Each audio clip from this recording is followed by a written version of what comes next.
I'll get everyone to come in. Yeah, I'll tell you about it later. We'll have a chat. Yeah. No, it's just, yeah. It was all right. Just, complications with sort of family. All right. Doing pizza tonight. Yeah, as far as I'm aware, yeah. Yeah, I hope so. And where is the? I came straight from the gym, so. I'm gonna get my seat. Where is it going to be? Like all the talks? Huh? All the talks will happen right. I'm going to call everyone in now. Because I want to get the best seat there. Don't worry. Tell me in the beginning. Yeah, you'll be in This front way? row with me. Yeah, it's through there. Literally through the double.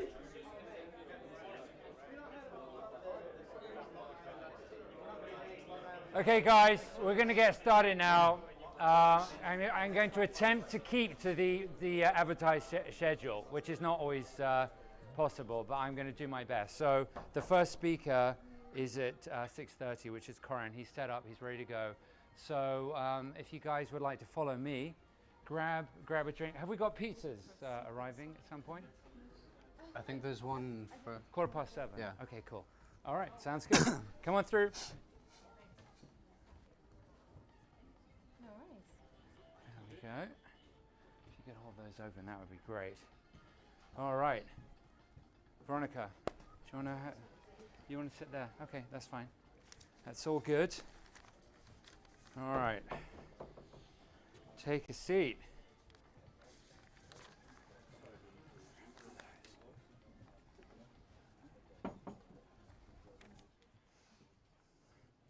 Welcome.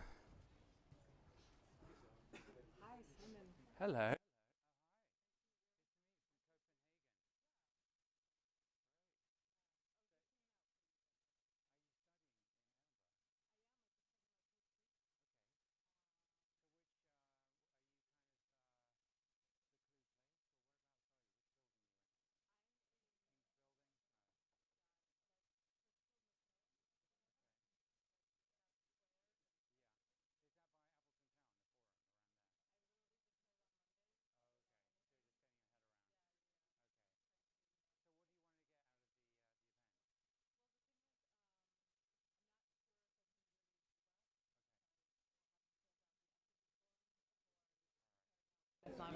Just do whatever you want. Yeah.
We're going to do open forum. You are very welcome to stand up and just announce your initiative and share it with the group if you'd like to. Do that. Yeah. When is that now? Now, yeah, I'm just going to. Yeah, I'll point at you when it's ready. Okay. Yeah. Okay. Cool. All right. So who was at the last Ethereum meetup? Raise your hand. Okay, a few. So we've got a lot of newbies, which is excellent. Anyone been to any of the Ethereum meetups? Okay, good. So yeah, usually, and I do the Internet of Things meetup the last Thursday of every month, and I've been doing that for about over 2.5 years now. This is obviously quite a new community that we're building. This is the 4th event that we've held. So yeah, generally I'm quite sort of chilled and laid back, and we just kind of bring on the speakers as and when. But I got a very kind of stroppy message, and I can't remember whether it was via the live feed or actually they attended the event, to say, can you please keep to this schedule? I don't really care about the pizza and the drinks and the networking, but it's really important, you know, my time's valuable and everything. So I just sort of said that I'll do my best from here on in to sort of keep to the advertised schedule. So that's why I'm quite sort of keen to get Coran started. But before, you've got 4 minutes, quick open forum. So this is your opportunity just to basically announce any events that you are hosting or that you know of that you think the members may be interested in attending, or a kind of a startup venture you're involved with, or you're looking for collaborators, anything kind of community related. Because I think as we build this community, we're approaching 2,000 members if we combine the Ethereum and the Internet of Things. So that is the power of the network. Leverage and use that network, and it's about finding the right people.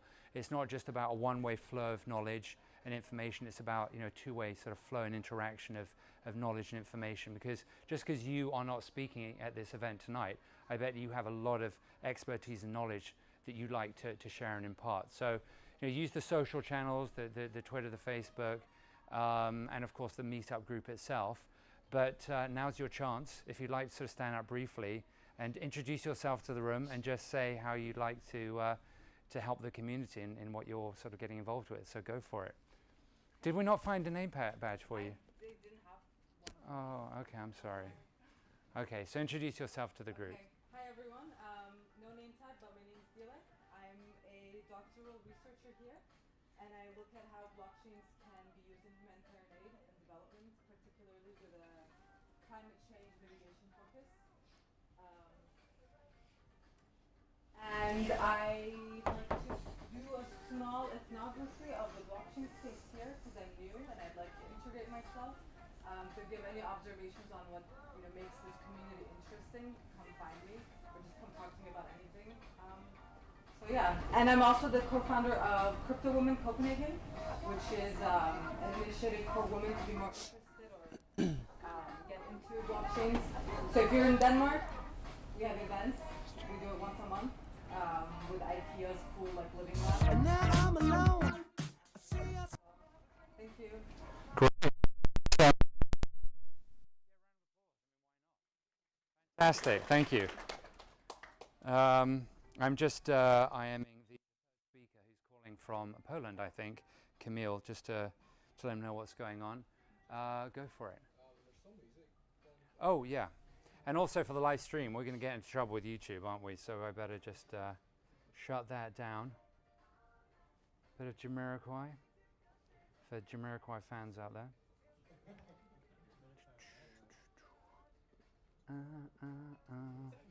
Right. Okay, so live feed, are we ready to go? Oh, I do have one further announcement to make. I promised Alan I would. Let me just shift this over. Oh, that's tiny. That is a teeny tiny image, and I don't know why it's so small. But this is Product Forge do a hackathon fairly regularly, and they're really, really great. They usually start on a Thursday, where you get the briefing Thursday evening, I think, and you meet the mentors, and they're themed around transportation, health, homeless, housing, and this one it looks like it's relating to childhood obesity. And then on Sunday, so you're working with groups of people to build real world solutions. It's not just a hackathon where you're just playing around for a bit of fun. You're actually building applications and products that are presented to experts in their respective fields. In this case, it's, I suspect, experts in childhood obesity and medical professionals, high-ranking medical professionals from the NHS Scotland, who again will be in the room judging, adding value, and you'll be able to actually potentially implement what you've built over the weekend at the hackathon. So Google Public Health Product Forge Hackathon, 25th to the 28th of January, and you'll have all the information. And I have one free ticket. I don't know actually how much it costs to buy a ticket, but I was notified this evening that I've got one free ticket that I will give away to, I'll probably do a random tweet or something, so look out for that. So that is me done with the announcements. Corinne, do you want to plug in your laptop and get going? I'll unplug mine. You've got the dongle, you've got your little clicker, and hopefully that should work. So I will keep a close eye on the time. You've got 20 minutes, and we'll leave Q&A to the end. Okay, what I like to do is I'll keep Camille, our third speaker, on the big screen, so he can actually participate in a panel open Q&A right at the end. Okay, so Is this going to work? when you're ready. Yes, yes it does. So, Cool. Corinne Darling, Ouroboros? Ouroboros. Okay, what he just said. round of applause. Mouthful. Welcome, thank you. And thank you again, Simon, for introducing me. Do you have live feed on the mic? I've just got 40. Yep, awesome. The good news is that unlike what Meetup says, I won't be talking for a whole hour. It's actually only going to be 20 minutes, so be thankful for that. Given that there is an element of legal things that go through this, it goes without saying that this is strictly an academic thing. I'm from Edinburgh University, so this just doesn't count as legal advice or investment advice. If you do want that, there's John here. He works for DLA, so he'll be able to give you a hand. As you can see, I'll be dealing with ICOs and financial regulation with that respect. So this is a bit different from the technical speakers that we've had previously. I won't be going into a product that I'm displaying or anything. It's strictly going through and trying to make a bit more accessible the legal field that's going around just now. Some of it does get a bit wordy and mouthfully, but if it does get too complicated, just give me a shout and I'll try and explain it a bit further for you. But as we can see here, from the purpose of this and the way that it'll be following is I'll first go by introducing ICOs, the current landscape that we've had just now. This will probably be commonplace knowledge for most of you guys, but in the event that it's not, it's just a helpful reminder. Moving on from that, I'll then take the approach of the USA and explain a bit more about that. So this is the thing that people have had most often when we hear about securities or financial regulation. It includes things like the SEC, the Howey test and whatnot, but I'll come into that in due course. Next up is the approach of China. So if you've been following the news, you'll see China's a bit of the opposite in terms of how they regulate cryptocurrencies. They're not very accustomed to leaving things that are decentralized, but that's given their the way that they associate the state and the money. You'll see that linked with the Public Bank of China, but again, I'll come into that later on. For most of you, however, the approach of the UK, which is the third section, that'll be what I'll be going into in a bit more detail. So this will include things like European regulation, the FSMA regulation, which is the financial services one that accommodates our regulations here, and how that works for ICOs with respect to the UK. And finally, recent developments and moving forward. So this is, if I have time, given that I don't have that hour anymore, I'll be going through a very recent bit of news and to do with securities and something that's happened to have stopped due to a cease and desist. But if there are any suggestions you have on how we should navigate this type of environment, then that's the point in which we can discuss that a bit further. So without further ado, ICOs in the current landscape. So to give you an idea of why regulators are looking at this landscape more and more, these are the figures from 2017, given that we haven't looked at 2018. But overall, it's almost about $4 billion that we've managed to have channeled into these ICOs. And this goes from things like infrastructure, like EOS, to things like payment systems, which is Kin, which is one of the guys we see here, through to mining productions, which is like ZRcoin. So effectively, an array of industries have been affected by this, and it comes as no surprise that regulators from all around the world are keeping an eye on this because it's not just one single thing. In total, there have been about 235 ICOs.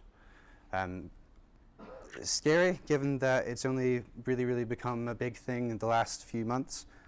Before, when we had things like Ethereum during their ICO, to put it into perspective, they only raised about $15 million. Does anyone have any idea of how much Filecoin raised? Out of curiosity? About 250 million. And that's used for data storage and sharding and whatnot. So it's used to distribute the amount of storage you have within it. Even more so, the payment system KIN, which is it's used to fund the mechanism behind KIC, which has its own issues, but for the perspective of that earned about 89 million. So together, these two have raised, a massive chunk of the amount that's been totally raised within ICOs. And these actually go way ahead of a lot of the other crowds raising services. Actually, Filecoin in particular, they've raised more than any other crowdsourced project in the world. That's by hundreds of millions of pounds, $100 million, beg your pardon. So it comes as no surprise that the regulators want to keep an eye on this, not just for to keep themselves in a job, but also to keep the users that actually invest in these protected. I'm sure you guys may have heard stories before that all you have to do is speak to someone next to you and they will have been affected by a dodgy ICO. Tezos recently had an issue. Bancor thankfully got around their issue. More recently, which is what another thing I'll come on to again, BitConnect. I'm guessing you guys have come across it there, but there we go. Their ICO that was coming up, not just their lending platform, but their ICO themselves, they're having a whole lot of difficulty to do with securities. But I'll come on to that bit later on. So, the first approach is, as I was saying, it's the US approach. So it's a lot more robotic than what we're typically used to. But again, we'll see that there are issues with this sort of thing here. Beg your pardon. I think first it's best to dispel some rumors about this, which is what I'll go into. So, contrary to public opinion, ICOs are not generally regulated by the SEC. This is because, as it says here, tokens are not yet defined as a security. This comes to a lot of legal jargon and whatnot, but the primary reason that the SEC has the powers that they have is a very, very old bit of legislation called the Securities Act 1933. And this goes through all the bits and pieces of what is a security, so things like stocks and bonds and that sort of stuff. But as you can expect, something that's a digital asset that's not even quite a share in something, you can understand why that would create issues with that there. So this is what created the issue with the Harry test. I'm guessing you guys have come across the DAO before. So this was an organization where people bought into a basically pool of voting rights, and from there what they could do is the more of these voting rights you had, the more decision making you had in terms of what the assets did, and this would then be leading to a profit and whatnot. So this is where the Securities and Exchange Commission versus the Howey Company comes in. So this actually was about a company way back in, it's 1946 actually. They purchased a bit of land, and one of the stipulations of that land was that they could then lease it back to the people that they bought it from. And because Howey they weren't a company that were good at farming, they were then able to make money from this this agreement. So not in addition to being investments, they also had a contract in that they could keep getting money back from the citrus farmers from there. And this, again, it wasn't something that the Securities Exchange Commission had seen before. So in order to deal with this, they had come across by developing the thing called the Harry test, which we know today.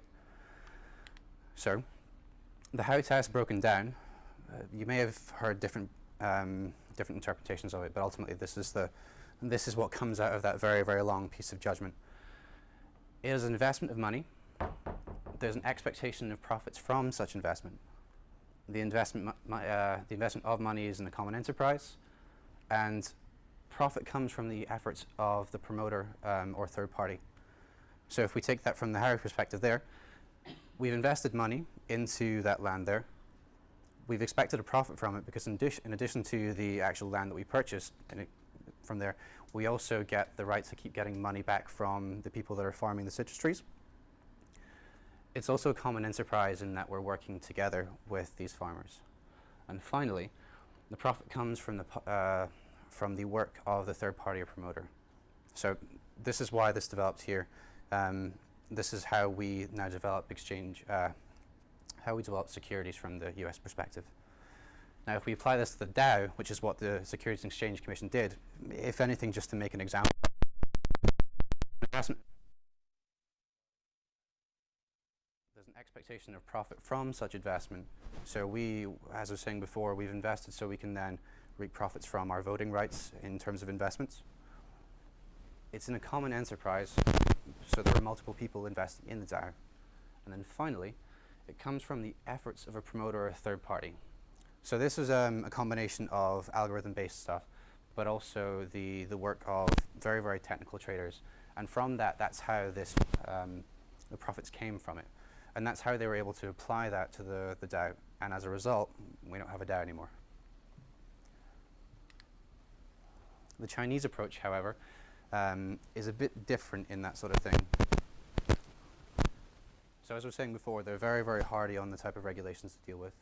The Public Bank of China recently said that its ICOs in their form are illegal and disruptive to economic and financial stability. So breaking that down again, this seems more like a political approach to it. It's the case that when this was said, this was during the Communist Party reshuffle. So it's likely that the chairperson did that in order to maintain their seat and maintain their power there. Again, this is speculation, but it's noteworthy. I also think that as well because they have incredibly close ties with NEO or Ant shares, which I'm sure you guys will be aware of. The reason that this is pertinent is that the close ties they have are very, very close to agreements. And the primary reason that they didn't like ICOs in the first place, is because they couldn't control it. So if we have this agreement with NEO in a way that allows us to fund it in a way that the Chinese government agrees with it, that is what will allow us to continue ICOs there. So again, this is speculation. I don't suggest you base investments on it, but it does mean that we very well may in the future see ICOs reappear in the Chinese market. But again, it's at least something to bear in mind. Does anyone have any questions so far about this? Just before I go into the beefy sort of things. A lot of it's, at least in terms of the US and the Chinese approaches, self-explanatory. So we, on the other hand, the UK anyway, we have the Financial Conduct Authority. So this is a bit more fuzzy than the SEC or than the Public Bank of China, but the way I like to view them is more like a kind of panda bear. So generally cute and cuddly and fuzzy and whatnot, but you know, if you poke it enough, it is going to turn around and bite you. And this is the sort of thing that we're starting to see more and more just now. But the good news is so far, this is one of the main things that the FCA has said about ICOs so far. Does anything stand out to you in particular that would seem odd?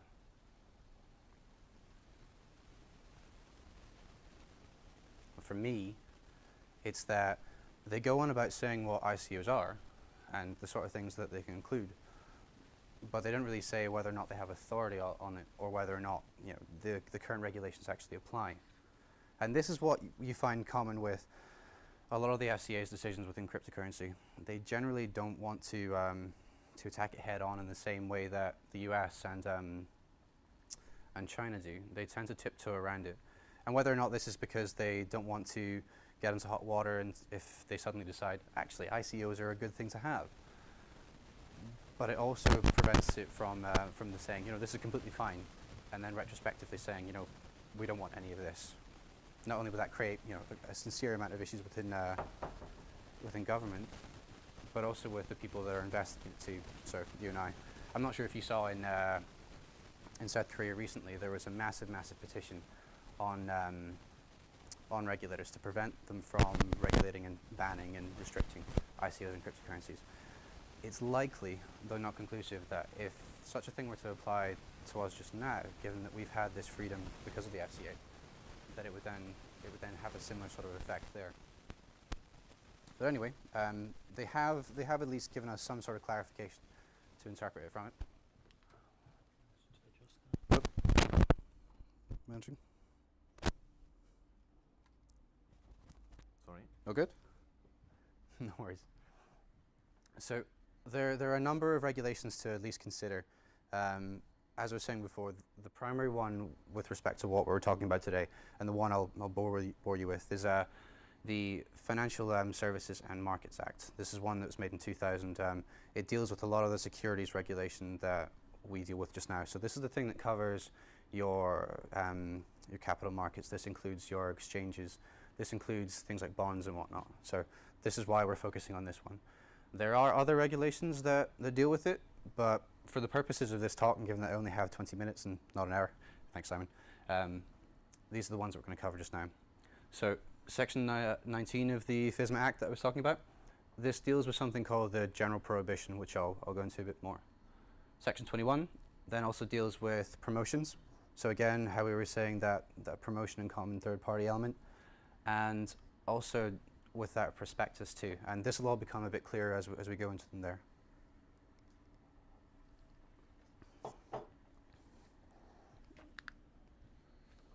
So the first part is regulated activities.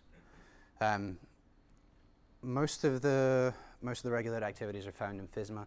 They're also found in the the securities directives that are throughout European regulation. But throughout that, again, we see that there's not really this specific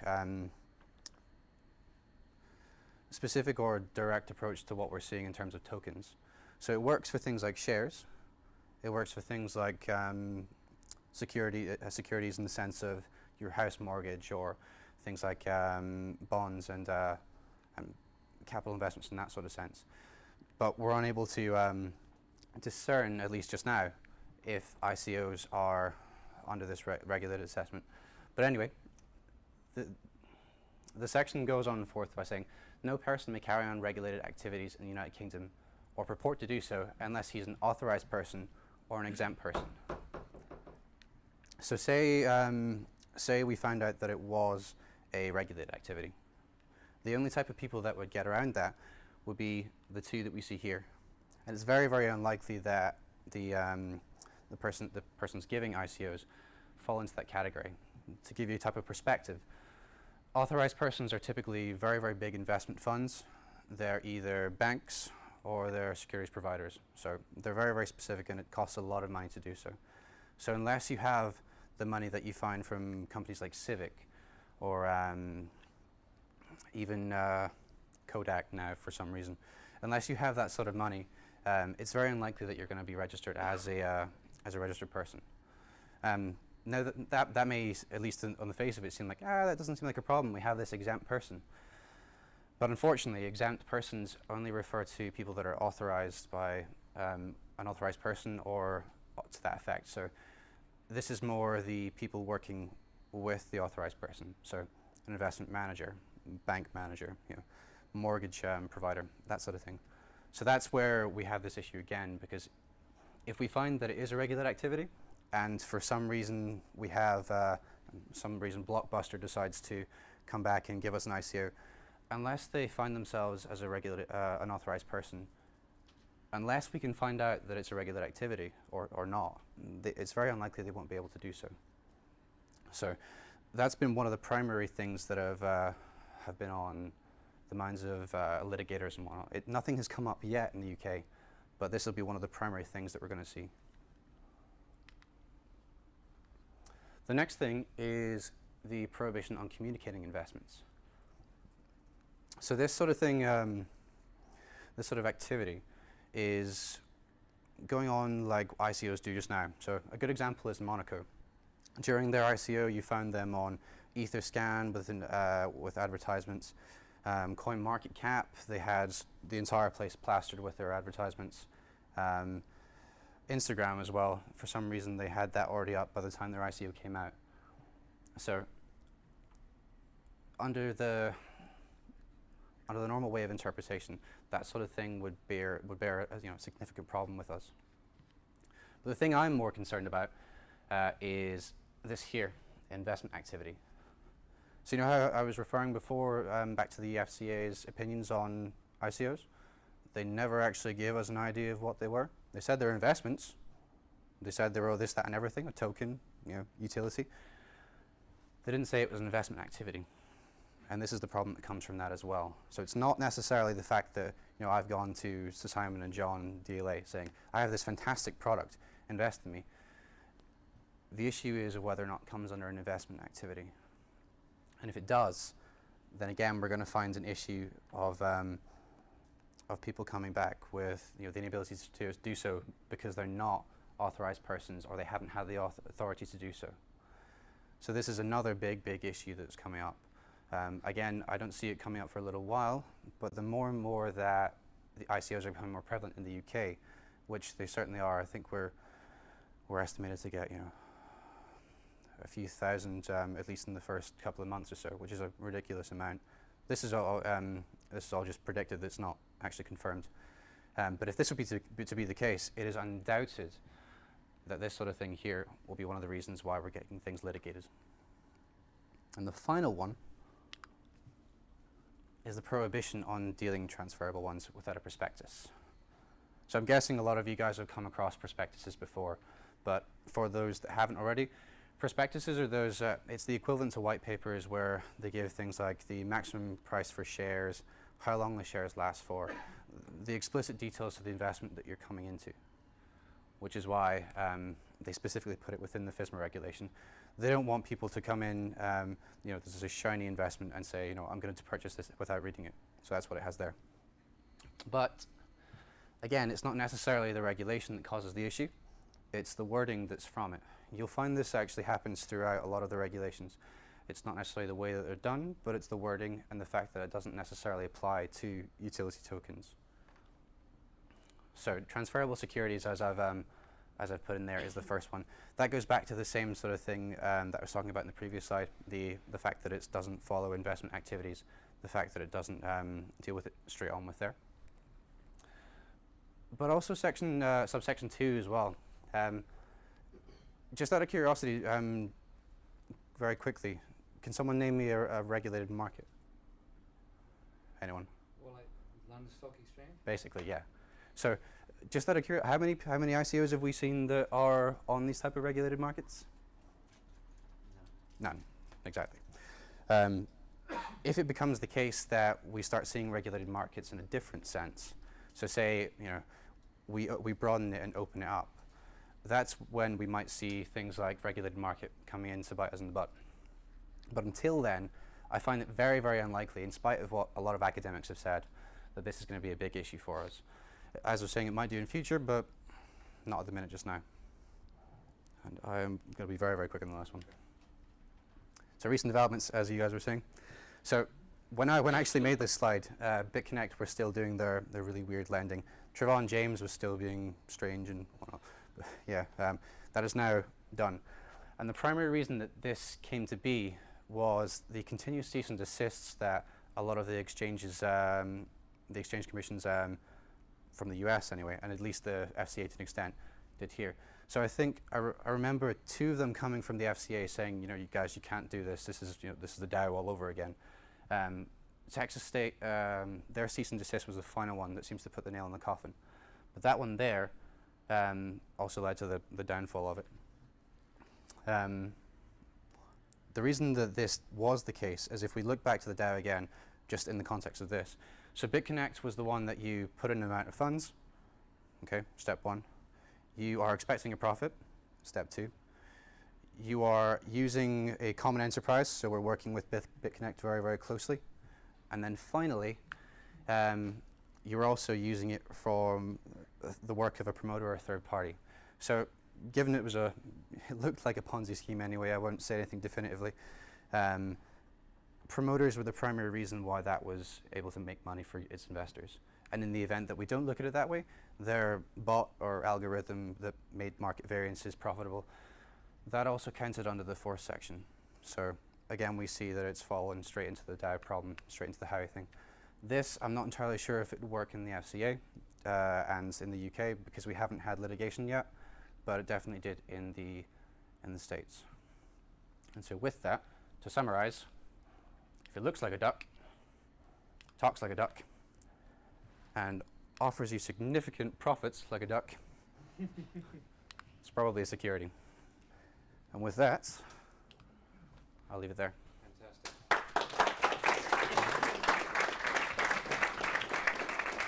So, like I said, we'll leave Q&A to the end. Quite a lot of sort of technical jargon there. And within the room, I have no idea, you know, what sort of level you're at, whether you're just like, I don't know what the hell Ethereum is, and I'm just coming to this meetup to find out. In which case, you know, the 3 letters ICO are going to go straight over your head. Others will have perhaps, got a general understanding of how the blockchain relates to cryptocurrency and how cryptocurrency relates to Ethereum and how Ethereum relates to ICOs and token sales and so on and so forth, and the difference between a security and a utility token, one being we think legal and the other one we think isn't, depending on what time of day it is and what sort of geographic territory you happen to find yourselves in. So it's very much a sort of, it's not black and white, it's very sort of grey, because innovation is just racing ahead of the legal system that's taking time to catch up. So we'll try, for any of you guys who are a little bit sort of baffled, we'll try to sort of put it into context, like I said, during the Q&A at the end. Now our second speaker, Richard, are you here? Did you make it? You did. Excellent. Are you ready to get sort of set up? Do you want to run your deck on my laptop, or? I've got my laptop with me. That's probably the fastest way. Okay. Yeah, all you need is an HDMI input, and you should be good to go. You can use my clicker if you like, which is still attached to your dongle, I think. Yeah, still up there. Is the dongle up there? Okay, cool. Yeah, so just stick it in the, and then, yeah, that's the Bluetooth dongle. So if you want to use it, it's all yours.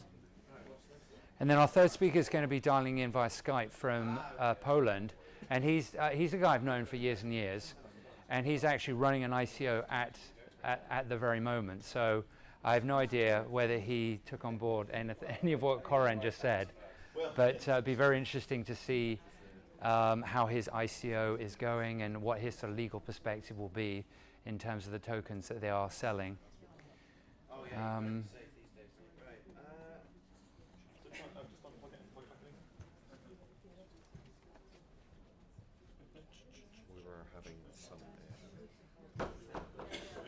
Okay, while they deal with that, don't be afraid. It's a safe place. Okay, no one's going to laugh at you if you ask any stupid questions. Is there anyone who's like completely lost here and like, I don't know what's going on? Feel free. Now is your opportunity quickly to say, I don't understand what an ICO is, for example.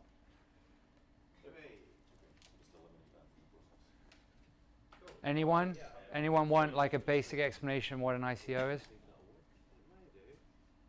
Okay, cool.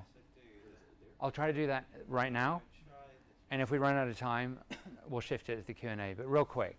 So you're an organization, you're looking to raise money. Now, generally speaking, the most well-trodden path is you do a 3Fs round, friends, fools, and family. So it's a closed sort of invitation-only group of selected people who are allowed to invest in your company just to sort of gather some funding, or you've got grant funding. But that's the fairly, it's kind of an early stage round. Then you've got the seed round where you reach out to professional investors, so venture capital, private equity, and it's only until much, much later that your company goes public in the form of a public listing on the London Stock Exchange or an IPO, initial public offering. And only the people who are allowed to buy stock at that point are investing in fully formed, mature, stable organizations that a lot of due diligence has been done. ICOs are not that. So we're going to just park it there, and essentially it's an ICO pretending to be an IPO, but it isn't, for all the reasons we're going to discuss in a moment. But what I'd like to do is introduce Richard, who, what sort of banner are you under today? Because you wear a few hats, don't you? Yeah, so, well, I'll tell you what, it's part of the first slide, the introduction. I'll give you a bit of background, who I am, what I do, why I'm interested in this, and all that sort of stuff. All right, round of applause, Richard. Richard Messett, thank you so much. I should probably save the applause because I haven't run through this yet, so we'll see how it goes. Anyway. What I want to talk to you today is about betting on blockchain. So I'll give you a bit of background to me first so you can see where I'm coming from. I'm a co-founder of an app development company called Zudu. We're based in Dundee. We're about 3 years old, and we make all sorts of weird and wonderful products for the likes of the NHS and local companies all around Scotland. But I don't want to come and shill my own company. I want to talk to you about a crazy story and something that we were working on a little bit before we started this venture. So the main reason I came back to Scotland, I did actually study here, was I had this crazy idea about how we could completely disrupt online gambling using, well, currently Bitcoin. I'm very aware this is an Ethereum meetup, but this was quite a few years ago now. I got into the crypto space maybe in sort of 2012, so I was totally obsessed with Bitcoin, and I came up with this crazy idea of how we could make gambling a lot more interesting. So what I want to talk to you about, and a little bit of this will be teaching you to suck eggs if you've ever gambled and that sort of stuff, but I'll sort of take you on a journey of where I think gambling's going and how I think crypto can change it. So you'll all be aware of sort of the typical bookies. You know, you can go in, you can place a bet in store, and the way these guys typically work is, look, you'll expect me to bash them because they're really old school business models now in the world of, you know, digital and online and all this sort of stuff. But they do have a couple, before we bash them too much, they have a couple of interesting points that I think are quite good about them. So you can go into Ladbrokes and you can place a bet on the football, and it can be completely anonymous. They're not going to ask you who you are. You can go and put £10 down, wait for the end of the match. And also, what I like about the physical bookies are that they'll also give you fast payouts. So, you know, if you've got your winning ticket, you go back to the desk and you say, I've won, then they'll pay out nice and quickly, and isn't that great?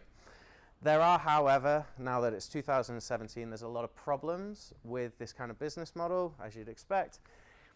Number one is the odds are terrible, and that's because when you go and make a bet against a bookie, you might back a team or you might lay a team if you think they're going to win. Let's say it's a football match, and the bookie will be the other side of that bet. Now, obviously, over time, the bookies want to make money, so they're not going to give you great odds, right? So you're always playing against the house.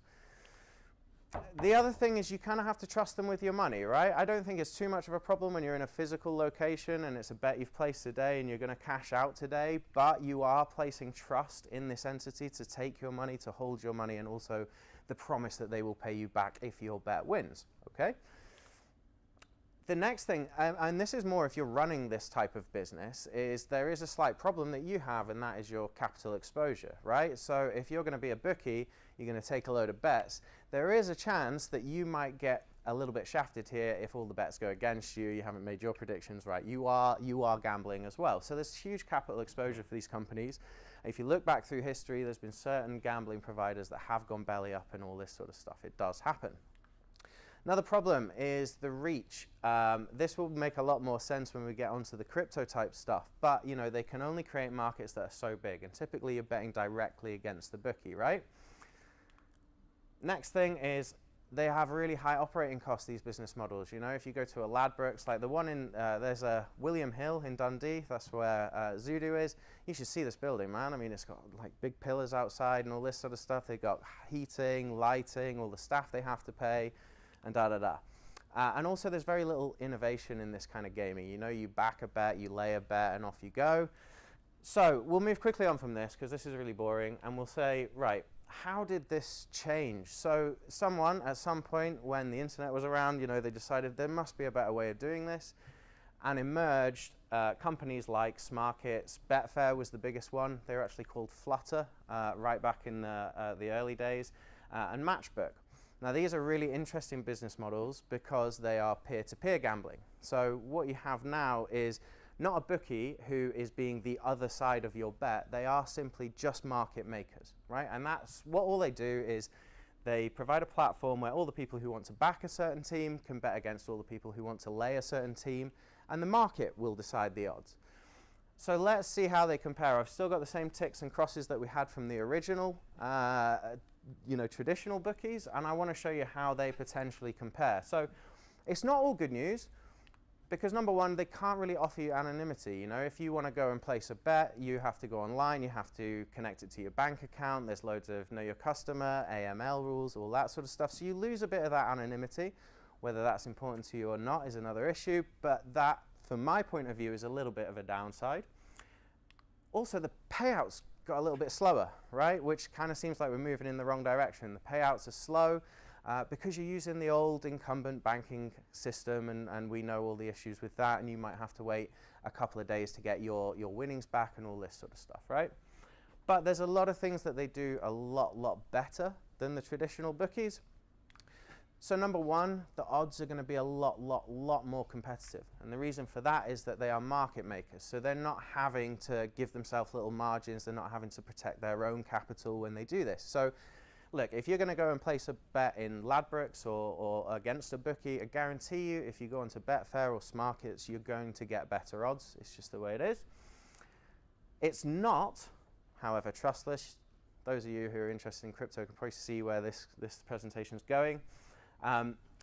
If you're running this kind of business, one huge advantage is that you don't have massive capital exposure anymore, right? You're just a market maker. You're putting together the people who want to back the team with the people who want to lay the team. You're not having to put any money on your table yourself.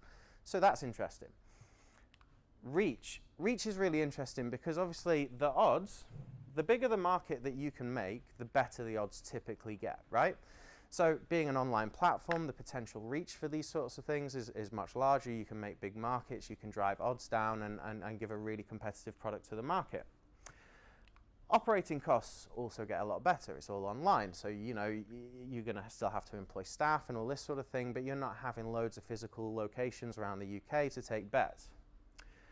And finally, gaming innovation. This is where things start to get really interesting, right? Because instead of just backing a team or laying a team, you have all these extra features. You'll see them in the TV adverts.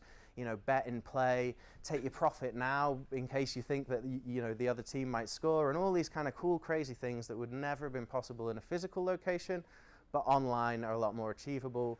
The amount and the variations of the kind of bets that you can place now get really interesting online. Okay, so we're powering through. We've gone from physical bookies to online bookies and peer-to-peer gambling markets.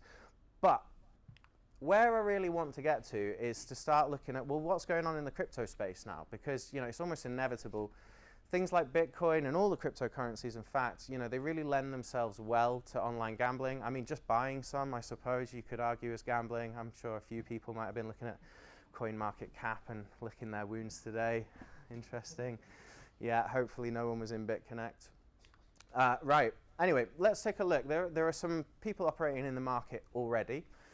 So you could go to Nitrogen Sports, was one of the first ones that I was aware of. There's WagerWeb, MyBookie, I think that was Heritage, and Bitcoin Rush. The thing is, I think what these people are doing, and what we're looking at here, is an old business model using a new technology. Right? And why do I say that? It's basically they've bolted Bitcoin and crypto onto traditional models for online gambling. And what I mean by that is, look, they have the better odds than the traditional bookies, just like the other peer-to-peer gambling guys do. They're creating markets. They don't have the capital exposure. This is also great because they're not having to put any money forward themselves. They are just making markets. Reach, I've given them 2 ticks here because the interesting thing about their reach is that obviously crypto is borderless, right? So if you go onto Betfair and you want to start placing bets, you can only place bets in pounds, and the people you're betting against can only place bets in pounds. Now, what I said earlier was the bigger the market that we create, the better the odds get, right? The interesting thing about crypto is rather than, say, Betfair having a UK market where everyone's gambling in pounds, with crypto, you could potentially create a global gambling market where, you know, someone wants to bet on the Super Bowl. Now there's people betting from the UK, from the US, from China, or anywhere in the world. The potential there to make an enormous market and drive odds, much, much more competitive odds than the traditional Betfairs of this world is really quite big. So that's very interesting. The operating costs, equally, it's an online business, so of course they're going to be lower than the traditional bookies. And gaming innovation, it's online, so we can still have these things like bet and play, take your profit early, how many corners, how many red cards, all this sort of weird and wonderfuls that you can do. Excellent. However, I think what we're doing is the thing I always come back to is that, look, we're using the same business model and we're using a decentralized technology. Now, for me, I've been interested in this stuff for a long, long time, and I see this in the market almost everywhere. We're using decentralized technologies, but it's the business models that we're not changing. We're not creating decentralized business models. And what do I mean by that? Well, these guys are still playing middleman, right? They still hold the funds, right? So what that means is that when you place a bet on any one of these markets, and let's say we're betting in Bitcoin, for argument's sake, Simon might back a team, he puts his Bitcoin in, and Nitrogen Sports says, thank you very much, and they hold the coins in the middle. Right? And then I come the other side of the bet. I think Simon's team's going to lose. I put in a Bitcoin. Again, Nitrogen Sports hold that in the middle. I have simplified this a little bit because it isn't direct peer-to-peer gambling, but you get the idea. They're a middleman and they're holding the bag. So when it comes time to pay out, they will decide who's the winner and off they go. Now the problem that we've got with that is, I'm sure a lot of people have seen all the high-profile hacks that have happened in different spaces, you know, whether it's exchanges or other companies. Wherever there is a database storing a hell of a lot of private keys, there you have created a huge honeypot where a hacker goes, oh man, if I get into that, I've got everybody's private keys. Inevitably, they will be storing coins in hot wallets and things like that in order to make their system fast enough, and you have a big problem. You've created a huge target. The payout speed as well is not really ideal. I've used a few of these platforms before, and you get all sorts of excuses if you haven't received a payout. Like, sir, it was for your security that we had to move sections of your coins into cold storage, and that means that it takes a little bit of time to get it out of cold storage back into a hot wallet, and then we can pay you out. And I'm thinking, guys, I'm better off with Betfair at this point. Like, this isn't innovation. What are you achieving, right? And then finally, operating costs, I think they could be lower because these guys hold everything in the middle, right? And they're going to allow you to deposit in fiat currencies, right? Which means they're still encumbered by the old financial system and all this sort of stuff. So look, let's get to the juicy bit of the presentation. Oh, anonymity as well. Let's not forget some of these. There are some out there that will offer you anonymity, but typically because you're connecting your bank accounts and stuff to make deposits, it's almost certain that they will have some information about you. So my whole thing is that look, you know, we have to think outside the box here. I don't think the future will be centralized. I think that we can come up with better solutions to this because this technology allows us much more possibilities in what we can achieve. So we need our business models to evolve alongside these new technologies. So the concept we came up with is funny, this story, because we started working on this for about 12 months, and that's before we started Zudu. To let you know where the project is now, it's currently on the shelf. So this is more of a story and a thought exercise I'm sharing with you, and I'll tell you why we put it on the shelf soon. But we called it Coin Flutter. Yes, that was a take on Betfair, was once called Flutter. Made a lot of sense. There were some links there. People in the game would know what we were up to. Anyway, what I wanted to create is a truly decentralized peer-to-peer gambling exchange, a global, trustless, which is key, secure and provably fair model for peer-to-peer gambling. What I hope to achieve by doing this is getting all the benefits that we've seen in the other peer-to-peer markets, like excellent odds, no capital exposure for the business model, much greater reach so I can create bigger, more competitive markets across multiple sports, low operating costs, and of course all that juicy online gaming innovation that you would get with an online platform. But the difference here is that I want to change all these. I want to create a truly decentralized model. Ideally, if we can achieve it, I don't want to be the custodian of people's funds. I want to allow people to gamble with each other, but I don't want to touch the money. I want to create a platform where I am not the middleman, I am not the bag holder, no one wants to hack me, and all these sorts of things. Is that what provably fair means? Sorry? Is that the meaning of provably fair? Sort of. Provably fair is more that you know, we can demonstrate where the money's moving on the blockchain. We can guarantee and show that the payouts do actually happen and all this sort of stuff. But I'll explain how we achieve this because it sounds a bit mad, and it is. And I want to increase the payout speed, I want to keep those operating costs low, and I want to achieve anonymity. So how do we properly remove the middleman? And I really hope people start to think about this when you're creating your own businesses and your own startups in this space, is how do you take yourself out of the loop? This is what's going to happen, in my opinion, over the next 5 years, is middlemen will start to become redundant. So what do I mean by this? Has anyone heard of multi-signature or M of N transactions? Yeah, so for me, it fascinates me that I don't think enough people are looking at the possibilities that those kind of unique transactions can give you. So I'll explain a little bit about what I mean. So a transaction, for those of you who don't know what I'm talking about, that requires M of N signatures in order to spend funds. Sounds complicated, it's really not. M of N you can just replace with numbers, right? So it could be 2 of 3 signatures, it could be 3 of 4 signatures. You put whatever number in there you want. Basically, it means a transaction where 2 of 3 parties or 3 of 4 parties or 5 of 6 parties have to agree to the funds moving for them ever to be released, right? So I'm a very visual person, so I wanted to put something together here that hopefully you could sort of see what I mean, right? So this is the old way, and we'll use Nitrogen Sports as an example. So Nitrogen Sports provides a platform. Gambler A and Gambler B both want to place a bet. We find a match on the platform, and we want to allow them to gamble. So what happens at this point is both of the players will give their Bitcoin to Nitrogen Sports, and they'll act as the middleman and hold it in the middle. Then the game will conclude, or whatever the event is that we're gambling on, and Nitrogen Sports hopefully will pay out if they've not gone under or run off with everyone's money and all this sort of stuff, right? We've seen it too many times over the last 5 or 6 years that it amazes me that people still trust these middlemen. But hey, so that's the old way. What I want to show you is a concept that we came up with and worked on for quite a while of how we could find a better way to do this, right? So the better way is I want to provide a platform where people can still match. You can back a team or you can lay a team in terms of the bet that you want to place. Great, and we can find a match between these two people. But what I want to do is, let's imagine CoinFlutter rather than as a middleman, more as like a referee, right? So what we will do when this match occurs, we will create one of these multi-signature wallets that require 2 out of 3 signatures for the funds to ever move. What happens now is the Bitcoins will go into this multi-sig 2 of 3 wallet, right? Now, here's the really interesting bit. We know that for this money to ever move anywhere else, you need 2 out of the 3 signatures in order for those funds to move.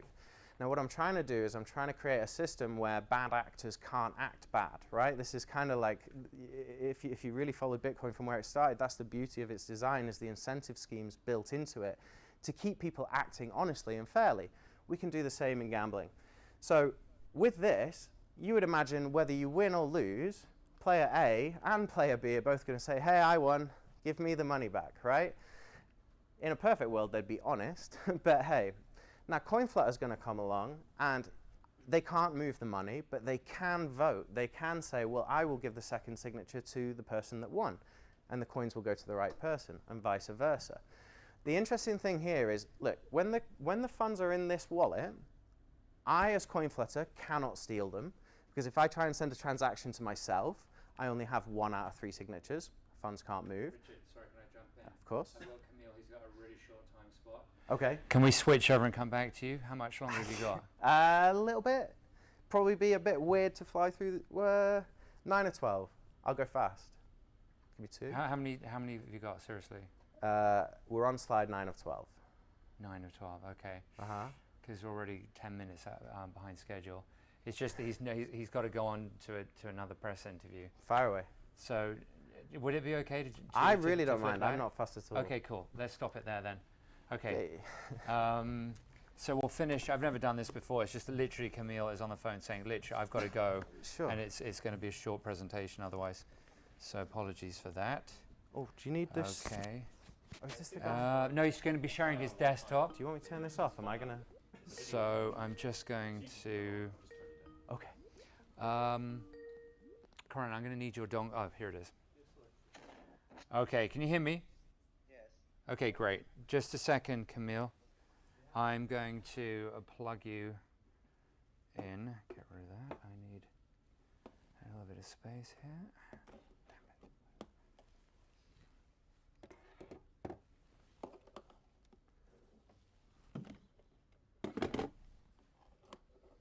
Sorry, 1 minute.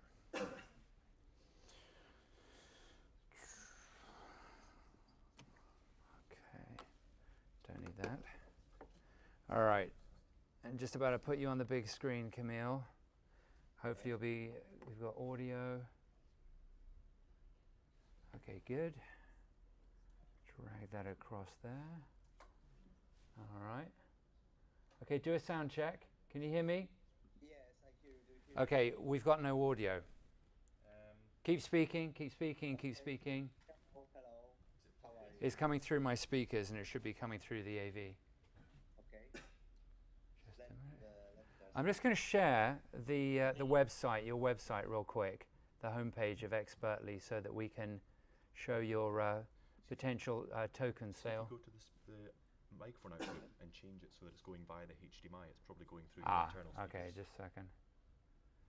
So you need to go to system preferences. Just one moment. Oh, hold on. There we go. So we're just adjusting the audio input. Internal speakers. Yep. That'll be it, won't it? Okay. Oh, okay. That's already selected. Output.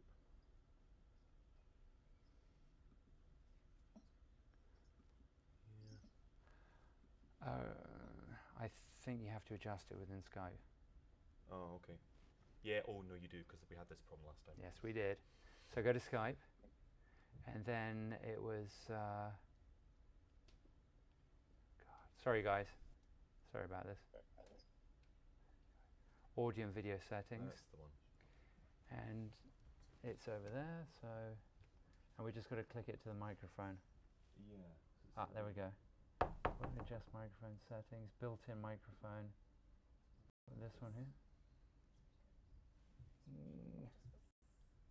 Okay. Right, that should be it. Great. Yes! Perfect. We can. Let's just close that. And then you're free, Camille, after you've introduced yourself, to share your screen. I didn't actually put your website on the AV. We'll just get cracking with your talk. So, big round of applause, Camille from Expertly. He's currently based in Poland, right? Yeah, I'm in Poland right now. Yes. Excellent. Hello, everyone. Okay, so let me maybe introduce myself first, and then I will share the screen. How much time do I have? Well, you have 15 minutes if you want it, and then we can do Q&A afterwards, but it's completely up to you. Yeah, I will try to do it quickly then. My name is Kamil. I am co-founder of Experty, so not Expertly. I will do the presentation right now. On the presentation, there is also some background about our team and what we're building. Okay, let me turn off my.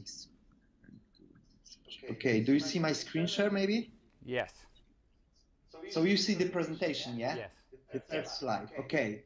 Okay, so Experty basically is a mix of WebRTC application and blockchain.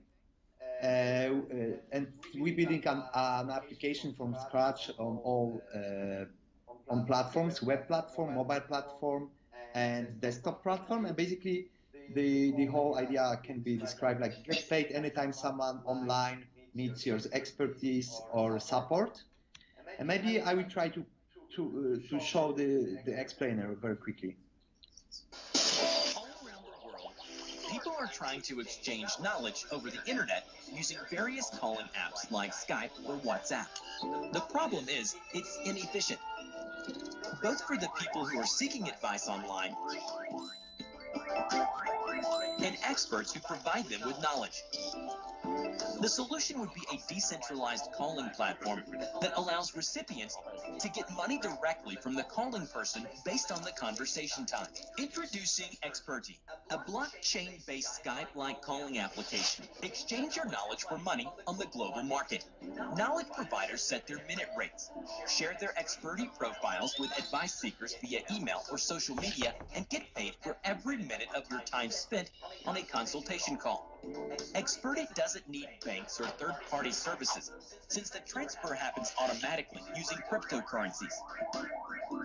Use cases include legal or medical consultations, business advice, contacting popular bloggers, YouTubers, or talking to professors during online courses.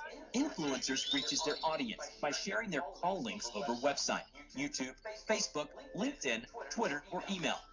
Experty empower people worldwide and democratizes the digital consultations market. Okay, I hope the sound was good, yeah? Yeah, it was good. Okay, great. So we are based in Poland. We had and have still a consulting company, and we found the problem that is the problem is basically that You don't have, as a knowledge provider, expert, influencers, you don't have incentive to share your phone number. And so because of that, people looking advice online, any kind of advice like coaching, consulting, anything, they waste time basically trying to get answers, and maybe sometimes 3 minutes call can solve the problem. And I will explain later how we discovered the problem. And the very important part is that we are not building a marketplace. We building a tool for people like me or other experts who have online presence and maybe don't want to make extra money. So solution was on basis. There are some standard ones. At the beginning, we want to focus on the blockchain and crypto consultations, and this is our main focus in the first year, really. But of course, on the long run, we want to make the crypto mainstream. Basically, our mission is to encourage global adoption of cryptocurrencies. We also plan to in near future implement also smart bitcoins. So you will be also available to make some smart bitcoins on Experty with use of Rootstock, yes, the smart contract platform. So basically, we are not marketplace. So there are different use cases. I will just try to explain very quick. So you can monetize your LinkedIn. So you don't need to be like very huge YouTube, influencer or Twitter influencer. You can also try to basically people who visiting social media, they can reach you much quicker, and you can have incentive to share your mobile calling ID with strangers. And basically, this is how I discovered the problem, and I tried to find similar tool. And because I'm in blockchain for many years, we decided also to our solution bring the blockchain, because we believe the blockchain is the experts are everywhere, even in the countries where there is no PayPal and other banking solutions. And basically, the problem was that I realized after having 1 million views on my React JS and Node.js articles, JavaScript related articles, that I left a lot of money on the table. And because many people tried to reach and get my attention, because I was quite early on React JS development. We started developing it in 2014 as a company, software consulting.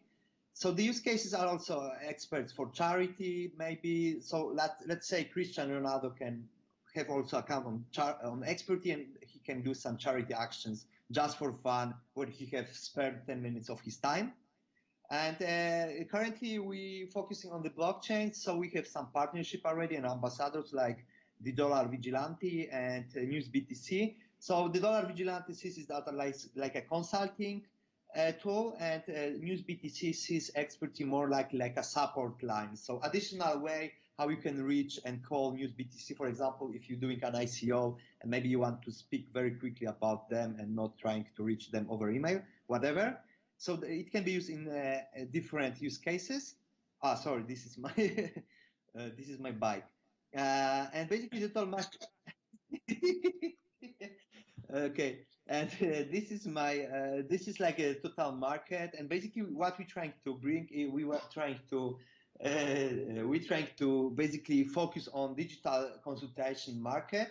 And of course, in future we see also Experty can go offline, like on conference you can have your calling ID on your business card, for example. Just let's say you are a popular person in the community, maybe many people would like to take 15 minutes of your time, but you are mega busy, so Experty can be used on the business card. And the same way like Uber disrupts the transportation industry, Airbnb tries to disrupt the accommodation industry, and basically hospitality industry. We try to make a new tool, new opportunities for people to make extra money after their full-time job to be available on Experty. And one also, because we have underneath the blockchain, we believe also experts are in other countries where there is no access. So for example, you want to learn Spanish lessons, and maybe someone in Colombia, in village, have internet but don't have PayPal and so on. So that person can discover expertise, and this they can make extra living and improve their quality of life. So this is how we want to disrupt the industry. And the questions? What? How long? Via your ICO, Camille, real quick. Okay, so 9,000 Ethereum tokens during the crowd sale. So there is 9,000 left because we did some seed funding already. And basically, I'm interested. Did anyone heard about expertise before this? Can you tell me, like, if Anyone raise your hands if you heard of expertise before this? No. So how many Ethereum? 9,000, did you say? 9,000. And what's today's price? Was it 500? 500 what? Bucks. That's 4.5 million US. That's, okay. We targeted 9 million when it was. What's your hard cap? I mean, you're just going to raise and raise and raise until you end it. 4.5 in this current climate is actually very conservative. I mean, it's not 4.5. The Ethereum now is 900, so it's less between 8 and 9 million dollars. Jesus. Okay, sorry, I had it for 500. So you're talking like twice that. Okay, so somewhere in around a region of 8 million. Yeah, in comparison to other 8 to 10 million. That's an A-round equivalent. But even that, that's small compared to some of the crazy ICOs that are being raised right now. They're raising hundreds of millions based on nothing but a white paper. The fact that you've actually got a credible team. I've known you for, God, Camille, how long have I known you now? I mean, it must be 6 years, 8 years, I can't even remember. Used to come to my meetups down in London. So, you've got, from the looks of it, you've got a fully, fleshed out product, and yet you're raising, I would say, a conservative amount of money. So, in a sense, good for you for keeping your feet firmly on the ground. Any questions for Camille? Go for it. I would expect this is FAQ number 1, but at some point, taxable revenue. What about that? It will be interpreted as taxable revenue. Okay, so we're back to regulation. I'm not going to ask you whether your tokens are securities or utilities, because clearly they're utility tokens, right? But also you're operating out of Poland, so I have no idea what the financial regulatory bodies in Poland. I mean, it's all under the umbrella of the EU, or did Poland have their own view on ICO regulations? But the specific question is, the money that's being raised, how is it being treated? Yeah, so in Poland, currently, because there was other ICO in Poland in the hash, like 2 months ago. So we have kind of good relation with that other ICO, and basically how we go it. So it's the tokens are not taxable right after the token sale. They are taxable after the you sell them. So there is 19% tax on tokens when you sell. Oh, okay, when you sell. So if I were to transfer some ETH from my wallet to your assigned destination address, and I receive my token once it's been issued, and then I immediately sell it on an exchange, then I would be taxed at that point should I make a gain between the acquisition and the disposal price. Is your token going to be listed on one of the big exchanges, or not? I mean, it's an ICO. It's a goal. No? So of course, I can't really talk about this because of the NDA, and I don't know if you know how it looks from the inside, but you sign the NDA, and also from the legal perspective, we can't do any announcement before the ICO itself. So I don't know how many people in the room did the ICO in the past, but if you really get into this space by doing, not just because I am in ICO since beginning. Like my first ICO was Lisk, and I'm in comparison how old is this space. I'm quite long because in the blockchain itself, in the Bitcoin, I'm since 2012, 2013, and so. When you hold crypto, you would have shared your personal details when, via the fiat gateway, which is probably going to be Coinbase in the UK. The authorities, as a result, know that you have bought some crypto, and then when you do your year-end tax return as an individual, you divulge all the transactions as you would with any other asset and or security. So that, and if you don't, you're avoiding tax. It's very simple and straightforward.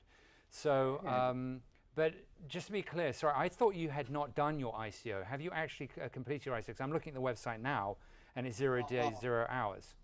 Yeah.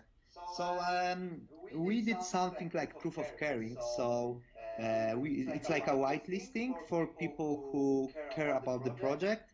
And did you hear about proof of care, or I need to explain more for everyone? No, I've never heard of this. Corin, do you know about proof of care?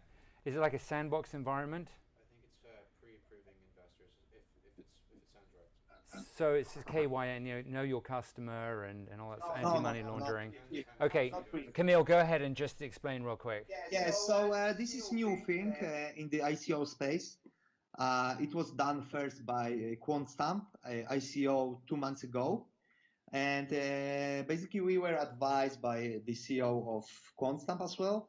And basically it's like a different way of spreading the bonus for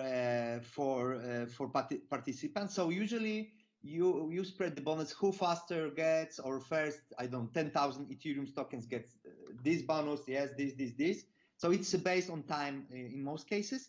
In these cases, we spread the bonus based on how much care do you have. So, for example, people in South Korea, in Japan, in Asia, everywhere, like in Croatia, we are aware about some meetings in Spain. So they make like a meetups or some advertisements online about expertise, and they upload through this proof of care platform, which already has been closed, the new submissions. They submit, so we had like 5,000 submissions, around 5,000 submissions. And basically those people submit, and we assign them tier. And based on the tier, they get the bonus. The more effort and time you spend on helping expertise community grow, the bigger bonus you got. So, a program where you're rewarding. I see. Yes. I see. So you're rewarding them tokens based on contribution, and they get airdropped a whole bunch of free tokens in return for blogging about you or sharing via social media or whatever. Okay, I understand. Okay, yeah, that makes sense. So basically this helps us to grow very quickly. So if you check our Google Analytics, maybe not Google Analytics, it's not public, but SimilarWeb or Google Trends, in last 2-3 weeks we grow like by 10 times popularity, and people start, it's like took off the whole process. So now we're giving back people who help us to grow this awareness in the community. I understand. Also, the important part here is not really like a bounty, it's like a bonus. So the same way as you, for example, go to CoinMarketCap and there are many advertisements of pending ICOs, and they say, join now with 30% bonus, whatever. So here is different way. We don't buy any paid advertisement. We basically, people who put time about expertise, they get rewarded for being, vested to the project, not just with Ethereum tokens, but also with their time. Are these ERC20 tokens? It's a ERC 223, which is compatible with ERC20. Okay. It's cheaper. I don't know if you. Okay, I mean that's. I don't want to get into the technicals, but in general, it's faster and cheaper in terms of gas usage. Okay, sounds good. All right. One final question for Camille before he disappears, and we'll take a break after that, and then we'll finish with Richard over there. Any final questions? Whatever you're right, I'm thinking proof of care is very similar to like a referral scheme. Yeah, it's a little bit different. because for example, we got many proof of cares, like people printed very huge banner in China, like very very big, I don't know, 10 by 10 meters, and they like on the in the center of the city they made the advertisement translated in Chinese. So with a referral program you share links only online, and with proof of care people do like in sell, they make like a huge events about expertise in Vietnam, in other places, so it's like a referral program, but it's well, at the end of the day, it works differently, but both strategies help you to grow the awareness in the community. Gotcha. Understood. All right, Camille. I know you're busy and you've got a hard stop around about now, so I'll let you go. But it's really good to see you again after all these years. And I stumbled upon your ICO, and I'm seriously impressed with what you and your team have achieved. So I wish you all the very best with Expertee, not Expertly, my mistake, apologies, Expertee. And stay in contact. So yeah, in touch. Thanks. Thank you so much for your time. Thanks, Camille. Round of applause. Thank you. Has arrived, and I will go and find out. But I think we need a break, and then Richard, and then we'll have an open Q&A with you two guys at the end. Excuse me one sec.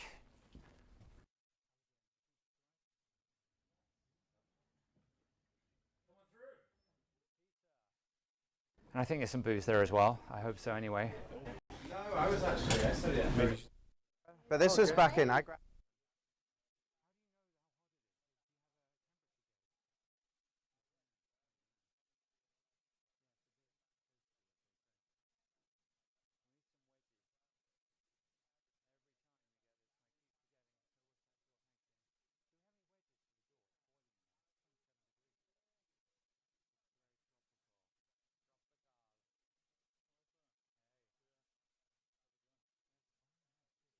And investors are going to look at that and go, no chance.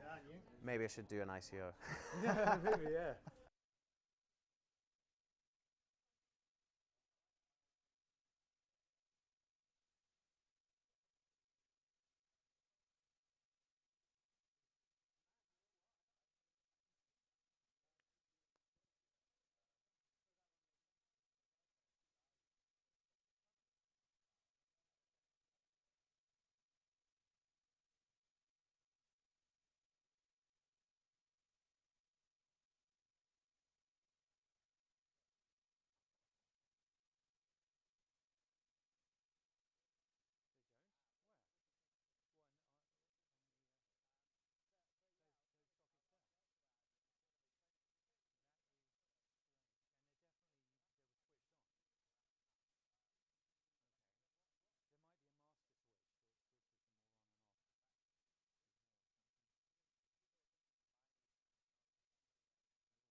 people in my life, definitely.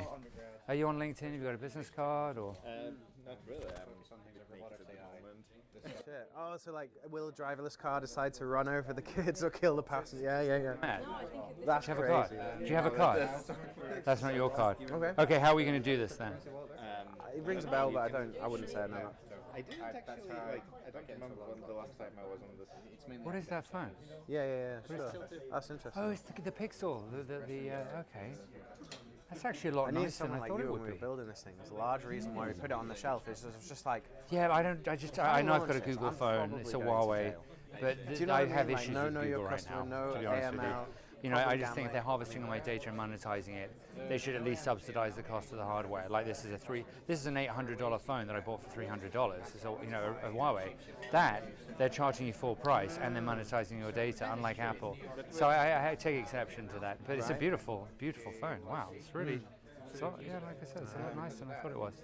So, what do you want to do? Email? Are you sure you're not on LinkedIn? Email probably. It's the same thing here. Okay. Oh yeah, because what's your name again? Tim.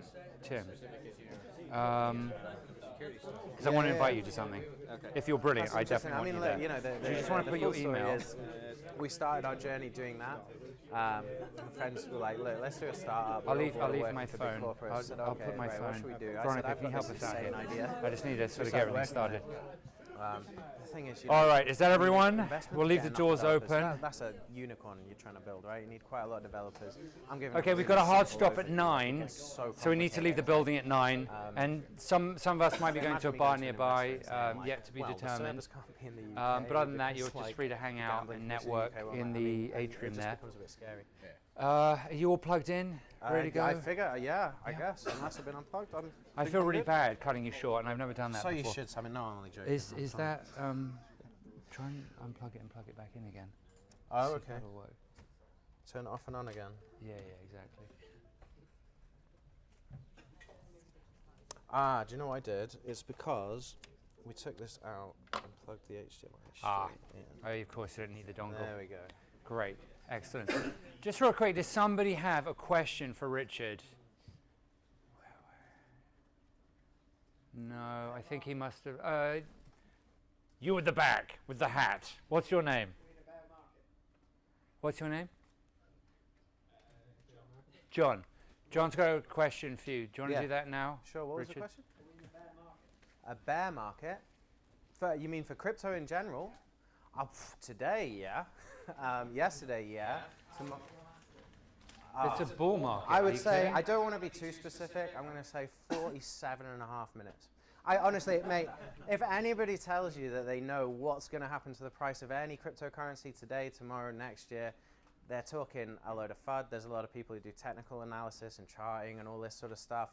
Look, for me personally, it's the equivalent of looking at your tea leaves and trying to figure out what happens next. It's people who look at past performance to predict future performance. It's the same kind of thinking as people who turn the roulette wheel and say, well, it's been red 3 times, it must be black next time. Anyone who understands probability and mathematics knows it's complete garbage. I don't like to get drawn on price too much. The only thing I would say, if you're going to invest anything into anything, never invest more than you're willing to lose. Don't take my advice. I'm not regulated by the FCA. I'm bullish and have been for a long time. I was bullish when they were 30 quid. I'm bullish today. The dips, and I've seen bigger dips. I've lived through bigger dips. Who knows what happens next? It could well go to 0, but I haven't gambled more than I'm willing to lose. So hey, let's let it ride and see what happens. So anyway, did we do this bit? Yeah, you got some. Okay, so is everyone kind of with me? 2 or 3 signatures. So basically, you put it's essentially you put all the coins in a pot. There's 3 of you around the pot of coins. Someone wins the bet. You want the coins to go to the winner. The key here is, yeah, sorry. Sorry, I don't mean to cut you off. No, I no. just have a burning question. Okay. What stops CoinFlutter from working with the other party to then take all the money? That is an excellent question. And one thing, oh man, that is one of the most complicated issues that we faced. And it gets really technical how we would be able to prevent that. So I'm probably not going to go into it too much. But I think I know what you mean. Do you mean that, for example, CoinFlutter could be the referee, the CoinFlutter could also be the other side of the bet, and you wouldn't be able to verify that? It's definitely a problem. I mean, look, the large way that we address that, and it is a problem, is to say, well, look, you know, we want to build a reputable business here. it would be auditable eventually. You would be able to see these transactions happening. If people start losing their money when they haven't really lost a bet, that news is going to spread very, very quickly in this space. People will stop trusting you, and then you don't have a business. It's actually, it's funny because I want to build as much of a trustless system as I can. It's an extremely hard technical challenge to do that.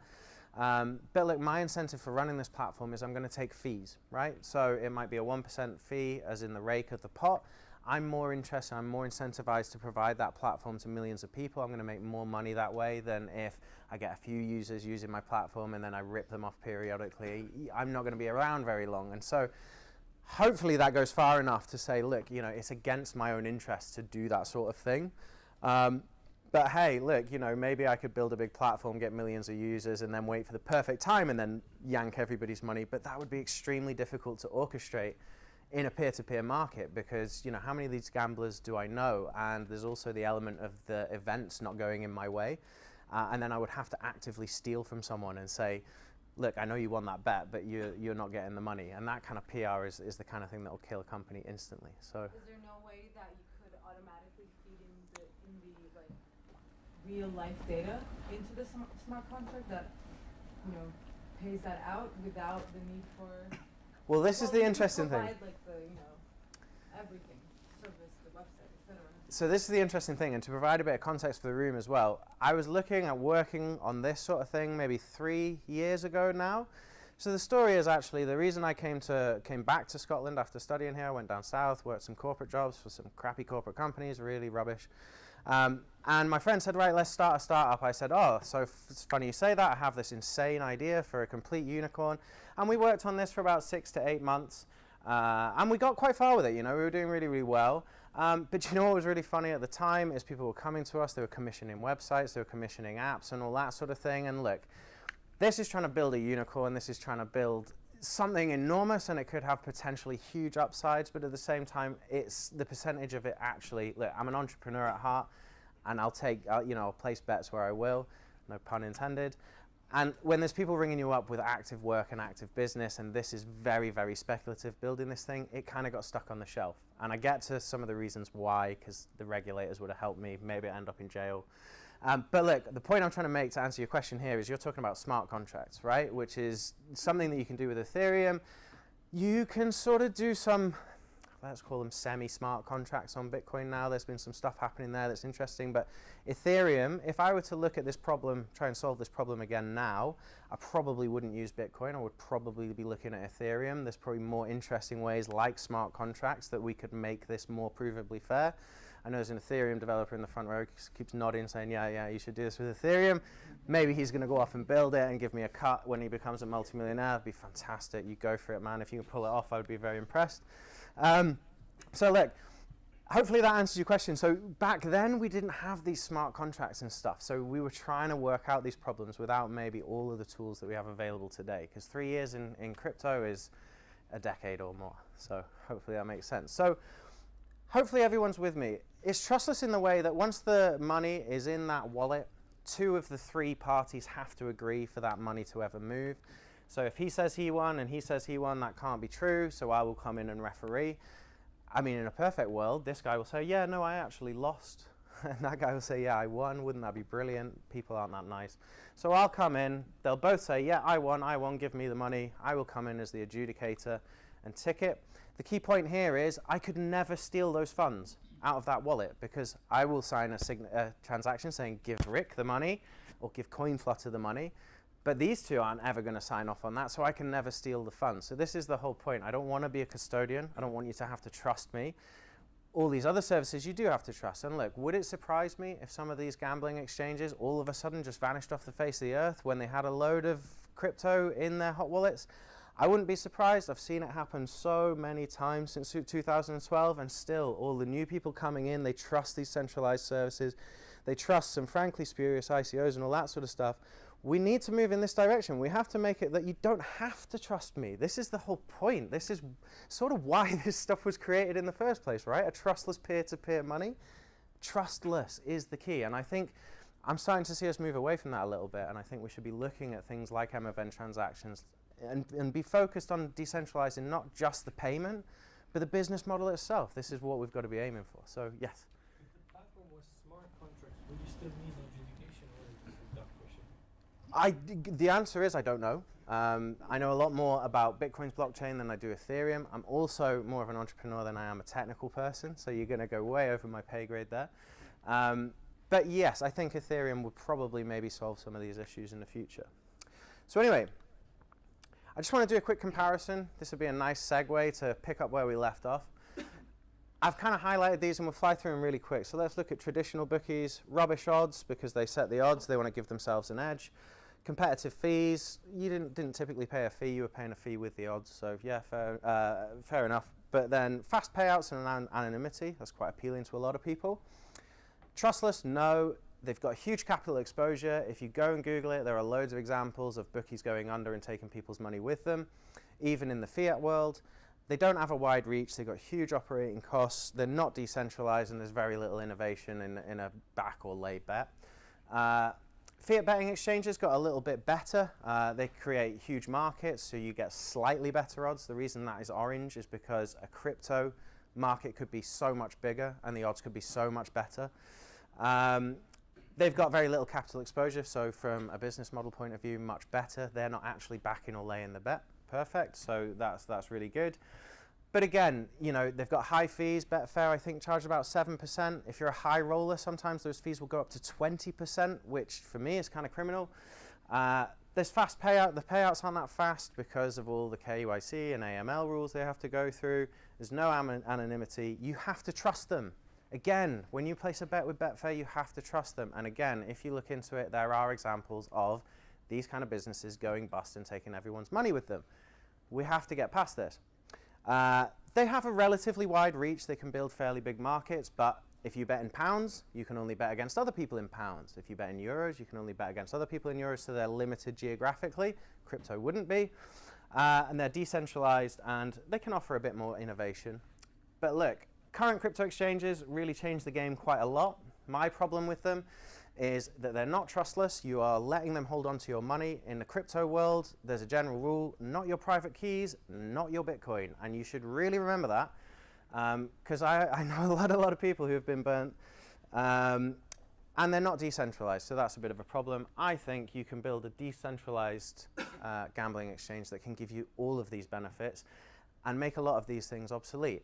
It's technically very challenging to achieve that, but I think this is more of a thought exercise than anything else. It is certainly possible. Okay, so I think we're almost there now. Let's see how much further we can go with this sort of thinking. I want us to sort of bend our brains a little bit.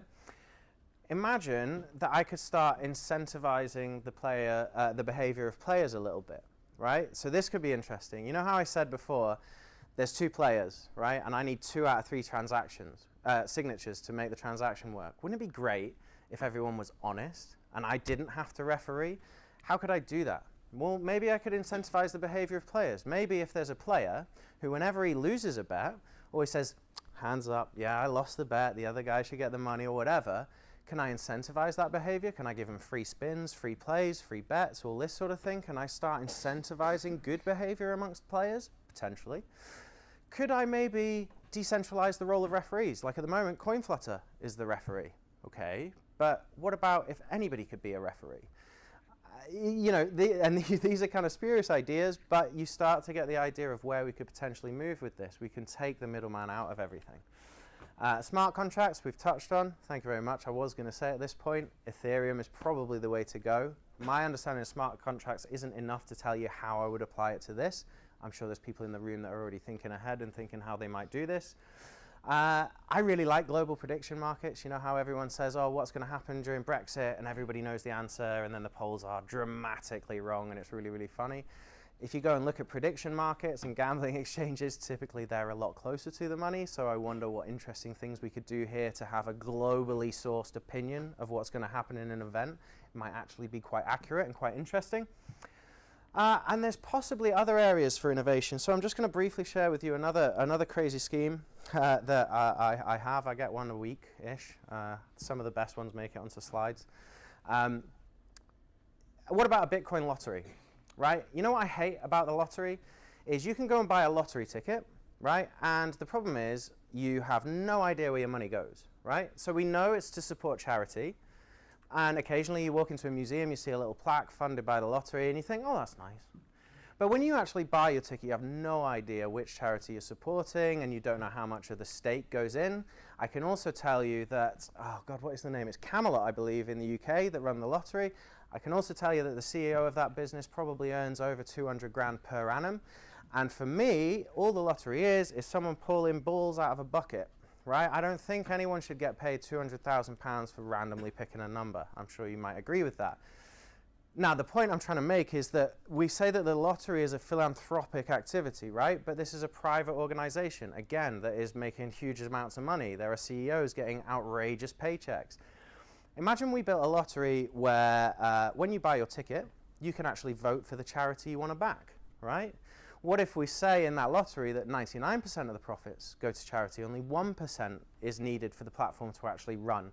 In fact, why don't we not take a profit at all? Why don't we just give it away? Why don't we create the world's largest Bitcoin lottery to fund people who actually, and projects where we can actually help people, and not take any of the money, just take enough, just to cover the cost of the servers and all that sort of stuff. That would be really interesting. Thank you.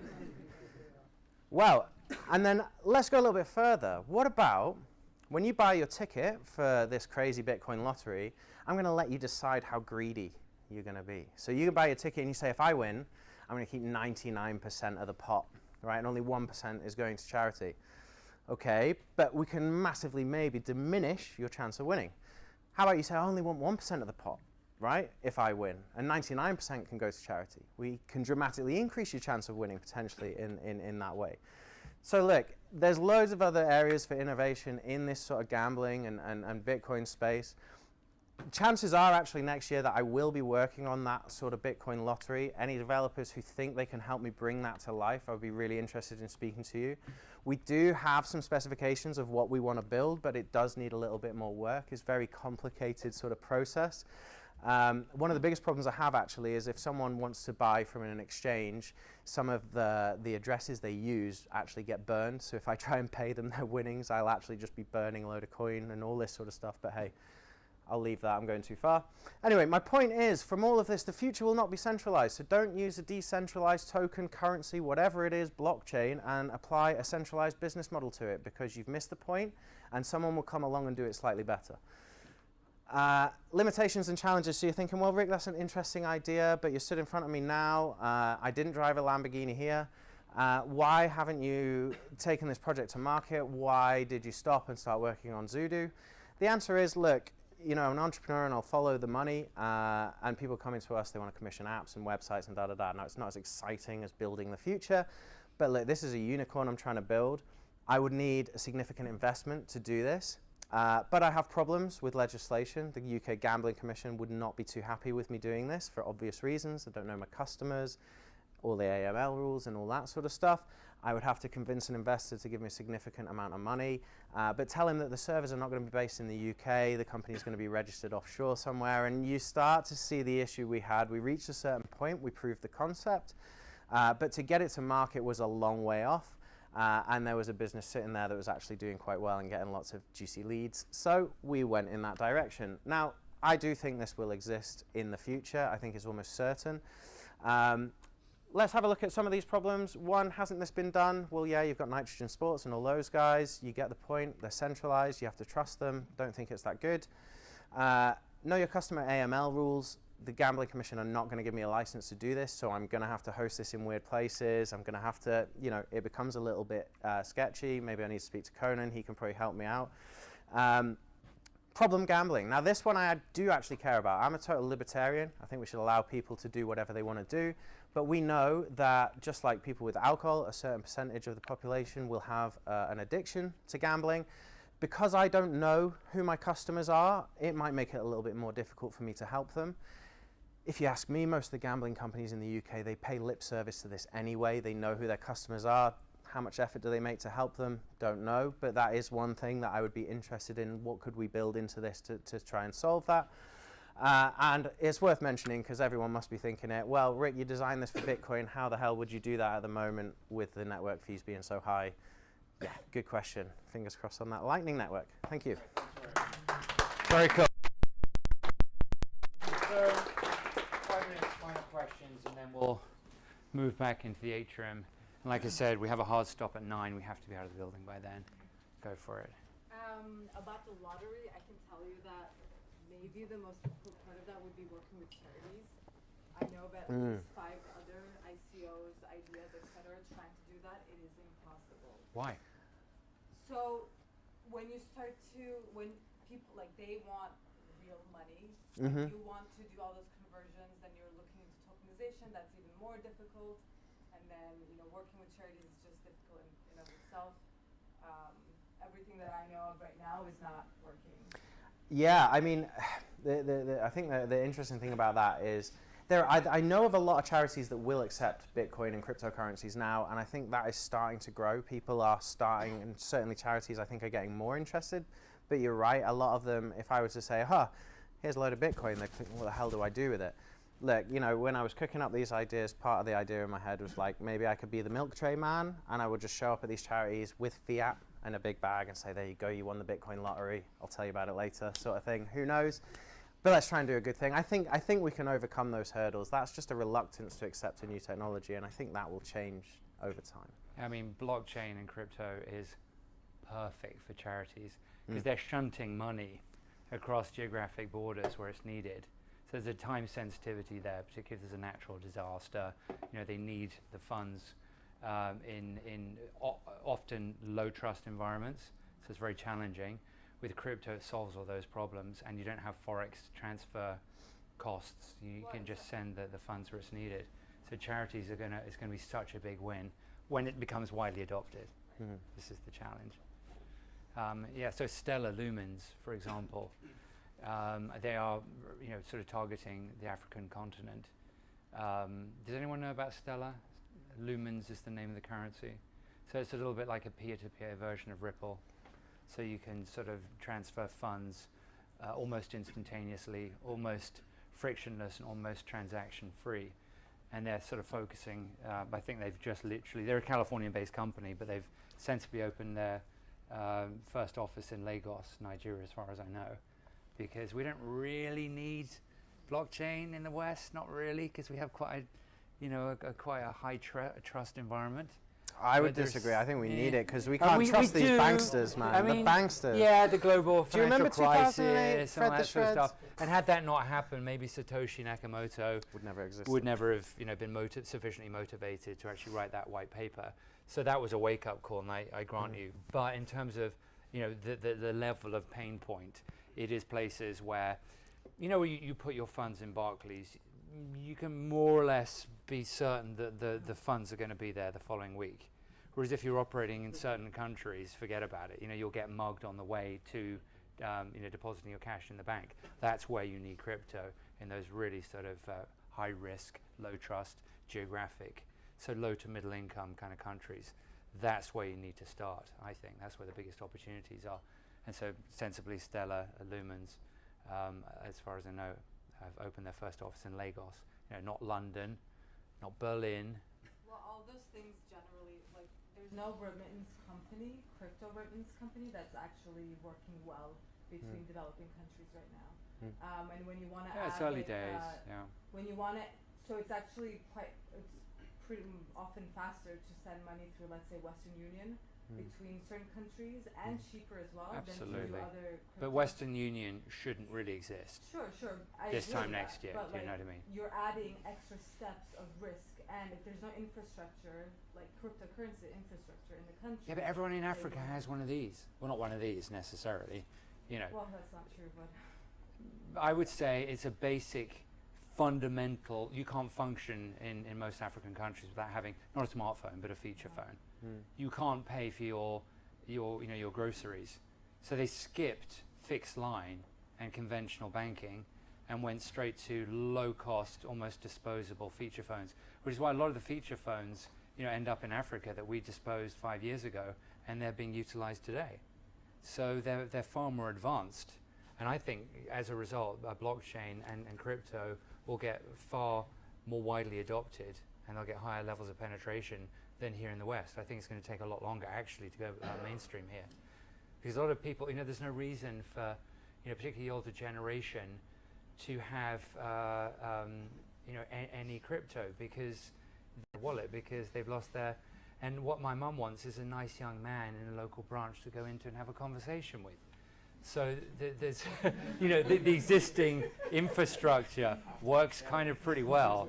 Whereas when, like I said, you can't even function because you're terrified that if you have any fiat on you, that it's going to be taken from you forcibly or through, you know, you're going to be defrauded.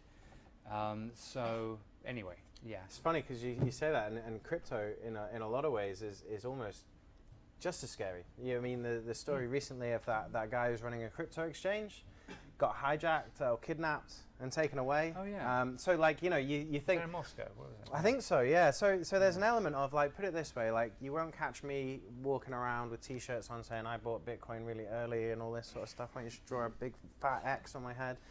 Anyway, coming back to that point about remittance, like Western Union is the kind of business I'd love to see become prehistoric, you know? And I think, look, back in the early days of Bitcoin, the transaction fees were so low that, man, it was so much cheaper and so much faster to send Bitcoin from one country to another.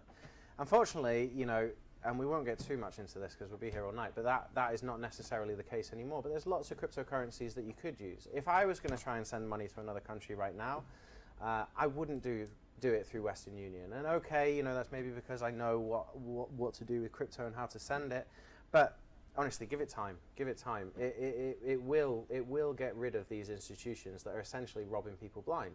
I mean, when you're charging 15% for someone to send money home to their family, to me, it's just daylight robbery. It's absolutely unacceptable.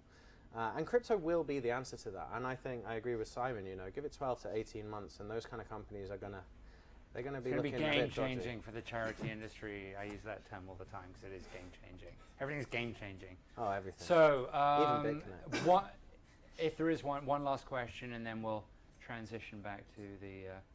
No. Okay, round of applause. Thank you, Ray. That's great. Thank you so much for weathering the storms and the hurricanes on the way down from Dundee. It didn't sort of turn out that way. They were talking. And then I heard like it was worse around here recently, and I was like, oh, I don't really want to be on the road. It's been fine in central Edinburgh, but I know I've seen pictures on Twitter, and just outside Edinburgh it's been pretty crazy. But anyway, thankfully we had a pretty good turnout. So yeah, thank you to all of you guys. Anyone going to out for a bar? Where do we normally go? Gilly McDonald's or whatever it's called. Gilly McDee's. All right, we'll figure something out. But we need to be out of here by 9. Or John. Oh, sorry, John. Thank you so much to GLA Piper and John for hosting us. As always, thank you so much. Greatly appreciate it. Right. All right. So, did you manage to get some battery? Hi. Yeah.